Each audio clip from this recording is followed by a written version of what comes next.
Gens du pays, je me souviens d'un certain printemps érable. Gens du pays, je me souviens d'un certain printemps érable. Ah, le printemps érable!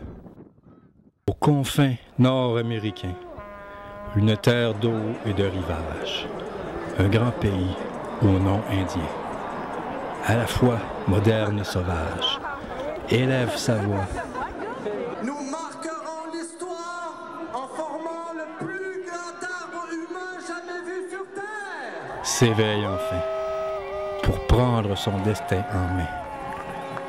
Au pied de la montagne, il y aura un spectacle et quelques discours. Donc, amusez-vous bien. Bonjour de la Terre.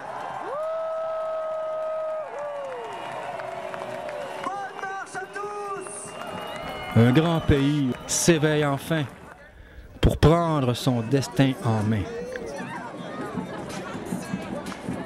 De souche métisse, de langue française, d'ouverture internationale, un peuple jeune et mûrissant, dont la jeunesse est le moteur, avec un avenir prometteur, sans se soumettre aux promoteurs.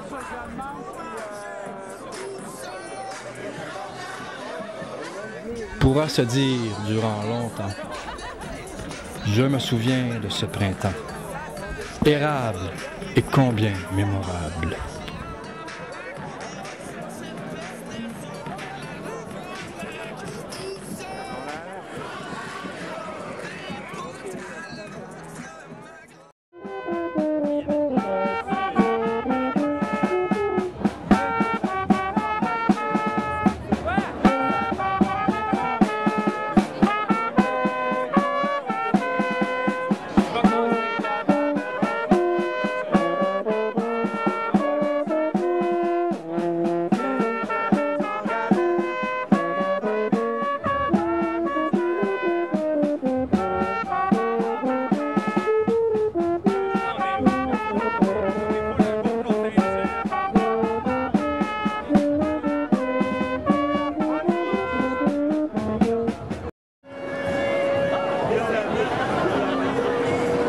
Ah, le printemps érable, ça restera un nom dont nos petits-enfants longtemps se souviendront.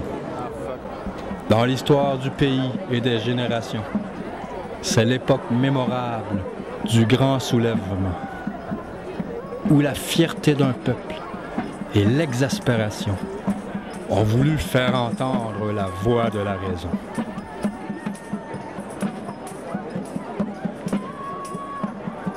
Ah, le printemps érable! Déjà au mois de mars, les chaleurs jamais vues présageaient un printemps de changements imprévus. C'est vraiment pas des farces, 200 000 dans les rues. Les messages se passent. Qu'en a-t-on retenu? Les mesures budgétaires d'un parti corrompu ne font pas notre affaire, car ils nous laissent tout nus, carrément dans le rouge. Rouge comme notre colère. Maintenant, il faut que ça bouge. Faut qu'on soit solidaire. Des années d'un régime souillé de corruption, de mépris pour le peuple et ses aspirations, ont attisé la flamme de la révolution, causant agitation et insatisfaction. Il fallut la jeunesse pour nous mobiliser, nous rappeler la sagesse et la maturité.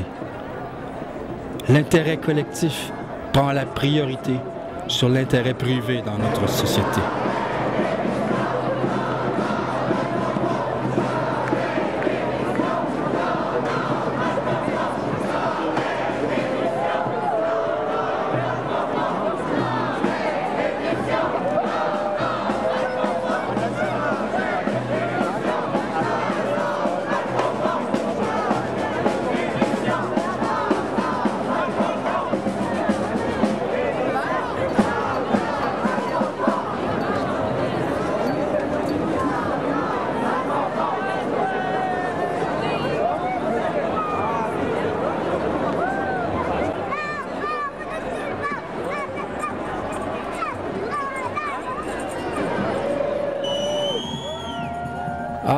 le printemps érable.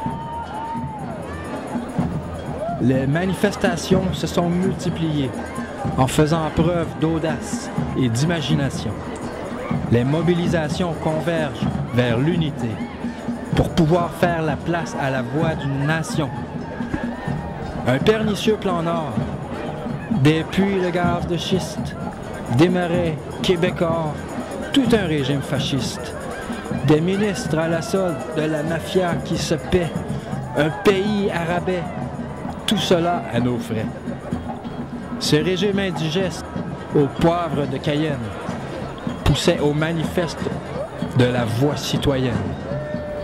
La voix de nos artistes, professeurs, activistes, syndicats, journalistes, parents et étudiants. 300 000 dans les rues pour le jour de la Terre. C'était du jamais vu. Le message était clair. Nous demandons justice et plus de transparence. Et pour notre pays, une meilleure gérance.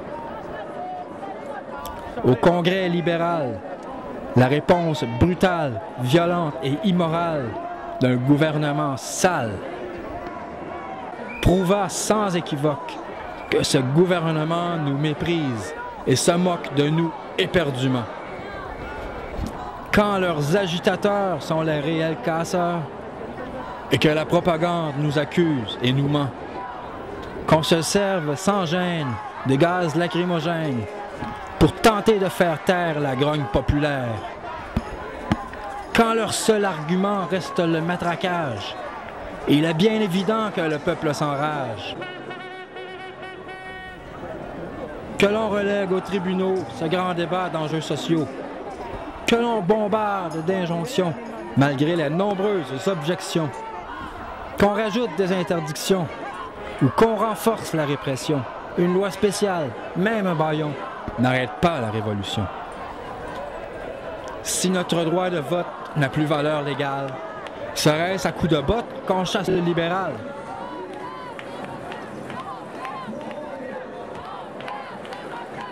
Ancêtres patriotes, cavaliers de la salle, on vous a sacrifié sur l'ignoble potence pour notre liberté et notre indépendance. Nous vous faisons honneur avec persévérance. On ne peut plus reculer devant cet oppresseur qui ne cesse de brimer nos plus profondes valeurs, nos droits et libertés et notre paix sociale pour une tyrannie dite néolibérale où la démocratie fait place au capital. Ah, le printemps érable, aux confins nord-américains, une terre d'eau et de rivage. Un grand pays au nom indien, à la fois moderne et sauvage, élève sa voix, s'éveille enfin, pour prendre son destin en main. Ah, le printemps érable, de souche métisse, de langue française, d'ouverture internationale, un peuple jeune et mûrissant, dont la jeunesse est le moteur, avec un avenir prometteur, sans se soumettre aux promoteurs, pourra se dire durant longtemps: je me souviens de ce printemps, érable et combien mémorable.